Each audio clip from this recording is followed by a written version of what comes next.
Fala aí, turminha do sexto ano, tudo bem com vocês? Professor Tafarel aqui. Nossa aula hoje será sobre Egito Antigo. Estou usando aqui um slide do professor Douglas Barraque, que é um slide muito bom. E hoje nós iremos falar sobre uma das maiores civilizações que já existiram, uma das mais ricas, onde a história ela é uma história muito grande, muito rica, e a gente vai falar sobre o Egito Antigo. Quando a gente está falando de Egito Antigo, a gente não tem como não pensar no Rio Nilo, não é isso? Porque se não fosse o Rio Nilo, não haveria nenhuma possibilidade de surgimento da civilização egípcia. O Rio Nilo ele é o responsável pela, pelo desenvolvimento da civilização egípcia. Então, quando a gente fala em Egito, a gente está falando do tempo dos faraós, do tempo das pirâmides. É esse tempo do Egito Antigo que a gente está falando, o tempo dos escribas, dos hieróglifos, esse tempo que a gente está falando. Quando se fala em Egito Antigo, a primeira coisa que vem à minha cabeça são as pirâmides e o faraó. Acredito que na maioria da cabecinha de vocês também funciona dessa forma, não é isso? Então, vamos lá. Vamos começar a nossa aula. Espero que vocês gostem. Tudo bem? Vamos dar início à nossa aula. Como eu já falei para vocês, o, Rio, o Egito, a civilização egípcia, ela vai se desenvolver e para que ela se desenvolva é necessário se desenvolver às margens do rio Nilo. Por quê? Porque essa civilização ela surge numa localização geográfica onde o clima ele, a temperatura, o terreno ele não é propício para a agricultura. Então, para que essa civilização se desenvolva, eles vão aproveitar as margens do rio Nilo para que ele se desenvolva, beleza? Então, ele se localiza no nordeste do continente africano, é isso mesmo, gente. O Egito fica no continente africano. Aquilo que vocês assistiram naquela novela lá da Record, os Dez Mandamentos, que os egípcios eram pessoas de pele branca, aquilo está errado, tá? Os egípcios, eles surgem ali naquele território, um território muito quente, e no primeiro momento, o Egito ele é dividido em duas partes, o Alto Egito e o Baixo Egito. Só que o que acontece? Vocês vendo no mapa aí, o Alto Egito ele vai ficar na parte de baixo, o Baixo Egito ele fica na parte de cima, beleza? O Alto Egito é na região do Vale, onde o rio Nilo Branco é onde se origina a nascente em Ruanda, ele passa pelo Lago Vitória e o rio Nilo Azul, que vem das altas montanhas da Etiópia. O Baixo Egito é a região da delta do Nilo que apresenta um solo fértil. Aqui a gente tem uma citação do historiador Heródoto, considerado um dos primeiros historiadores, uma pessoa grega, que ele é considerado como se fosse o pai da história. Durante muito tempo ele foi considerado o pai da história. O Heródoto, ele foi um cara que viajou muito e ele dá uma seguinte frase que serve como explicação para a gente entender a importância do rio Nilo para a civilização egípcia. O Egito é uma dádiva do Nilo, quer dizer que o Egito é como se fosse um milagre do rio Nilo, a civilização egípcia, como se fosse um milagre. O surgimento dessa civilização é como se fosse um milagre feito pelo esse rio Nilo, beleza? Então vamos para a próxima parte, onde a gente vai ver o rio Nilo atualmente, legal? E o rio Nilo, aqui a gente tem três figuras diferentes. A figura A é o período de inundações, que vai de junho até setembro. A figura B, que é o período de sementeiras, de outubro a fevereiro, que é onde eles plantam, beleza?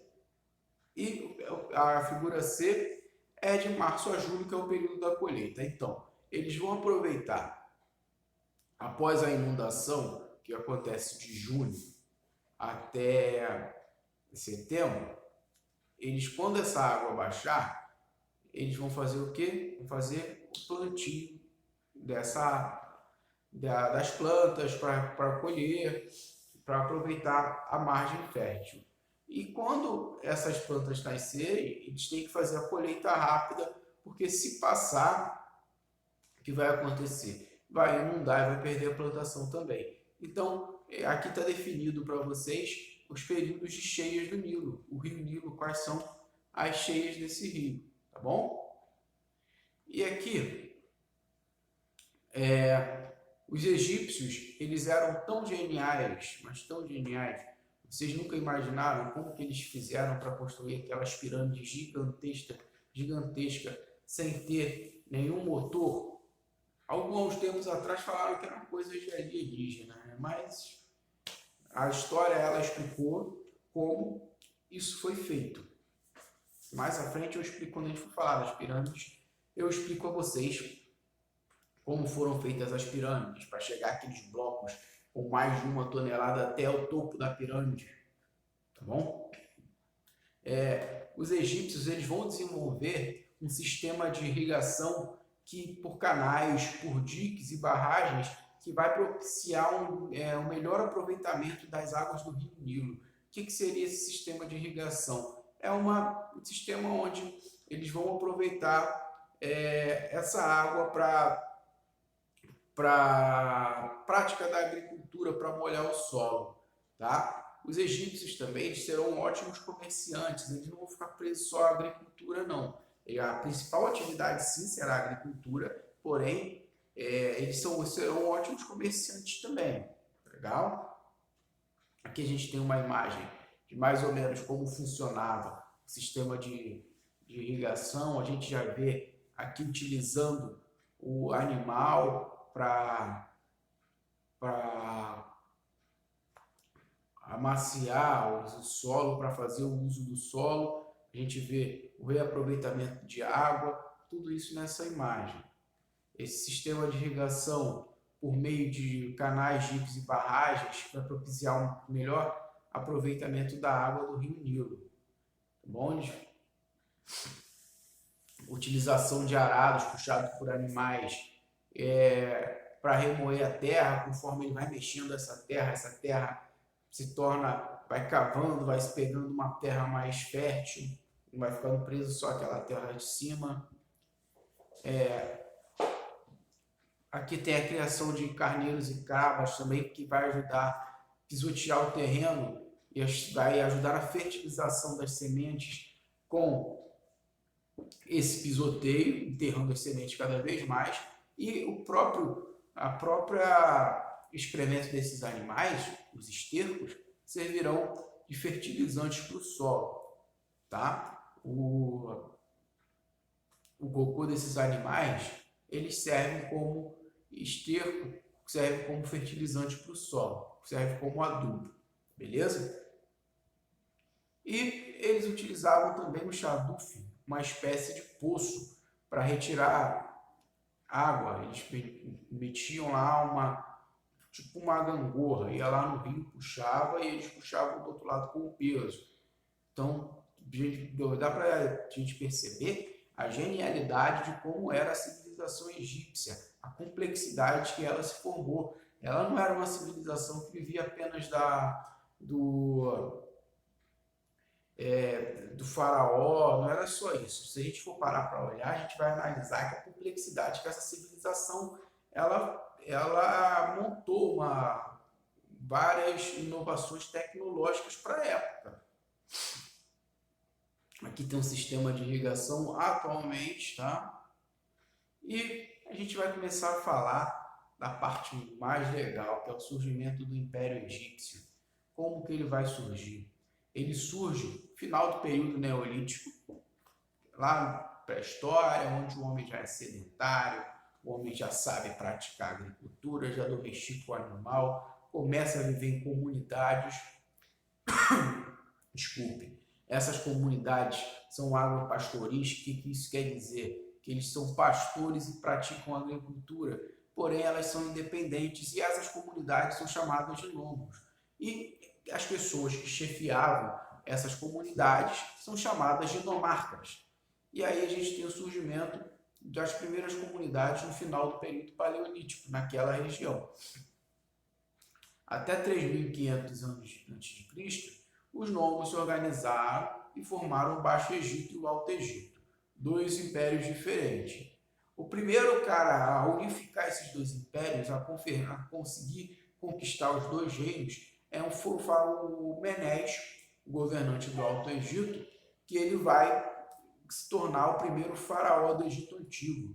Então, o Menes, ele é considerado o primeiro faraó da história.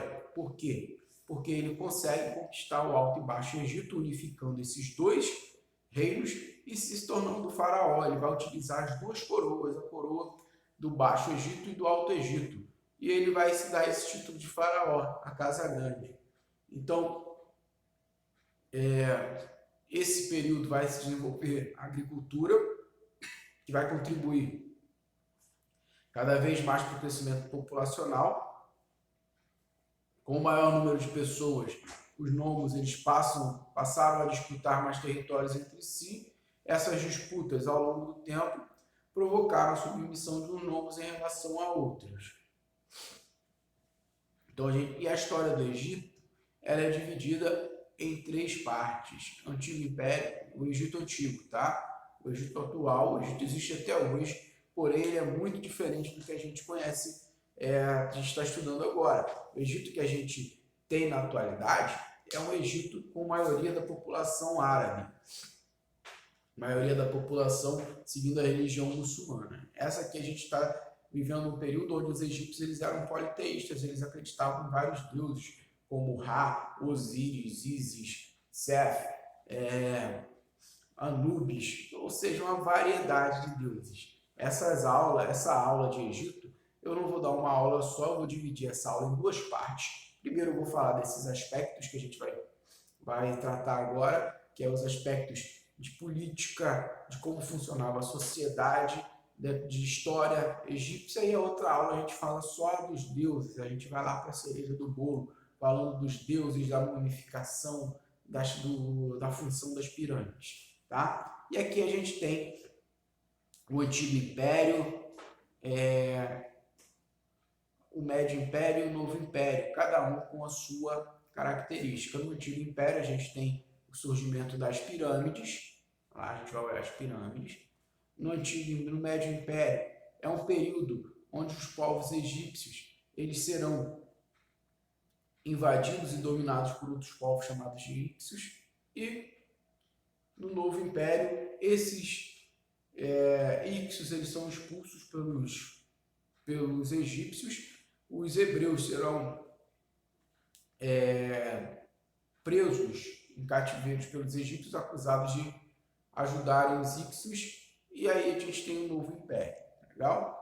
O Antigo Império, a gente vai ter o início nas construções das pirâmides de Gizé, essas três pirâmides, o período de estabilidade e tranquilidade na política, durante o qual os faraós eles vão se fortalecer, vão ser cobrados altos tributos, e as doenças vão provocar algumas revoltas internas. Os tributos cobrados e as doenças provocam revoltas internas. Os nomarcas eles tentaram recuperar seu poder, dividindo novamente o Egito. A capital do império nesse período é Mênfis. O Médio Império, o Egito foi reunificado por Mentuhotep II. O desenvolvimento do comércio, foram estabelecidas relações com os povos da Ásia, como os fenícios e os sírios, e com os cretenses no mar Mediterrâneo. Em 1800 a.C., a invasão dos Hicsos, usando carros de guerra, cavalos e artefatos e instrumentos de bronze. A capital passa a ser Tebas. Então a gente tem nesse período aí o desenvolvimento do comércio. Lembra que eu falei no início da aula que os egípcios eles não eram só pirâmide, não era só voltado para a agricultura, ele também tinha o desenvolvimento do comércio como uma atividade muito forte. E nesse período os Hicsos dominam os egípcios.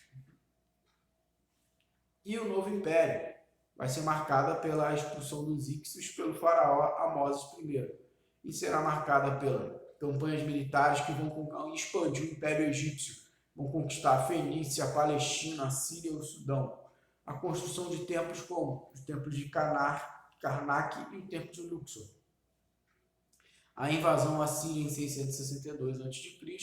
A partir de então, esse Egito ele vai ser sucessivamente dominado pelos persas, pelos macedônios e pelos romanos. Ele começa sendo invadido pelos persas. Os persas vão dominar o Egito, farão até serem tomados pelos macedônios, que um povo governado por Filipe II e depois pelo seu filho Alexandre o Grande. Ele vai conquistar grande parte da Europa e dessa parte África e Ásia também, e Roma vai se tornar um império gigantesco. A gente vai chamar de Império Romano, que é o império que vai pegar Europa, Ásia e parte da África também. Tá legal? Então aí, a gente vai falando dessa evolução histórica, que eu vou falar os 3 fatos mais importantes para vocês de cada época. O Antigo Império é a construção das pirâmides de Gizé. O Médio Império é a dominação egípcia pelos povos Ixos. E o Novo Império é a expulsão dos Ixos, a expansão egípcia com a conquista da Fenícia, da Palestina, da Síria e do Sudão.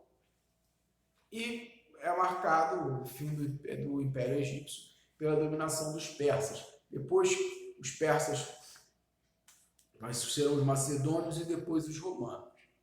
Tá bom? Aqui a gente tem uma imagem do templo de Luxor, o templo de Karnak, o templo de Luxor novamente, o templo de Karnak novamente. Pessoal, como que era formada essa sociedade egípcia? A sociedade egípcia, ela era uma sociedade hierárquica. O que é isso? Ela era uma hierarquia onde deveria se respeitar uma ordem de pirâmide etária, pirâmide etária não, uma ordem onde cada pessoa deveria respeitar a hierarquia da outra. Em primeiro lugar, a gente tem no topo da pirâmide o faraó, que era o cara que governava, que além de ser apenas um faraó, apenas um rei, era considerado um deus também. Depois, a gente tinha os escribas, os sacerdotes, e o faraó, ele era o cara que governava. Então o Egito ele era uma monarquia teocrática, absoluta, teocrática e hereditária, era passada de pai para filho. O que é teocrática? O faraó, ele era considerado um deus vivo, filho do deus Sol, do Amon, do Ra, ou Amon-Ra. Todas as terras do Egito era dele. Ele comandava o exército, organizava a justiça e as atividades econômicas. O faraó, ele era considerado o pai e a mãe dos seres humanos. Então, toda a terra que existisse no Egito era de quem? Era do faraó. Os sacerdotes, eles eram funcionários responsáveis por administrar as terras do Egito e os templos religiosos, também os serviços religiosos. Eles eram isentos de pagar alguns tipos de impostos, eles não pagavam impostos, apesar deles enriquecerem com várias oferendas feitas pela população. Eles, além disso, eles possuíam muitas terras, eram considerados intérpretes da vontade dos deuses e tinha grande influência dentro da política sobre o faraó. Então o faraó ouvia muito os conselhos dos sacerdotes. O sacerdote ele enriquecia com as oferendas do povo e ele era considerado um intérprete dos deuses, ou seja, um representante como se fosse os deuses mandavam um sinal, esse sacerdote ele interpretava essas mensagens dos deuses. Legal? O vizir, o grão-vizir, ele presidia o Tribunal da Justiça e cuidava dos assuntos externos, controlava a arrecadação de impostos em todo o império. Era como uma espécie de primeiro-ministro. O faraó não estava lá, o vizir que ele ia representar o faraó. Seria ele, o vizir seria esse cara que iria representar o faraó. Os escribas, eles eram muito importantes na civilização egípcia porque eles sabiam ler e escrever. Eles eram responsáveis pelo registro de impostos arrecadados, fazia o censo da população. O que é o censo? É o número de pessoas que nascem, o número de pessoas que morrem. Então, eles controlavam os impostos arrecadados. Esse grupo aqui pagou tantos quilos de trigo. E ele ia lá e registrava isso. Então, eles exerciam controle sobre as colheitas e a criação dos animais. Beleza? Então, o vizir ele tinha uma grande importância porque eles sabiam ler e escrever. E ler e escrever não era pouca coisa na civilização egípcia. Era muito importante saber ler e escrever. Porque soubesse ler e escrever, participaria a gente pode falar aqui de uma nobreza desse período.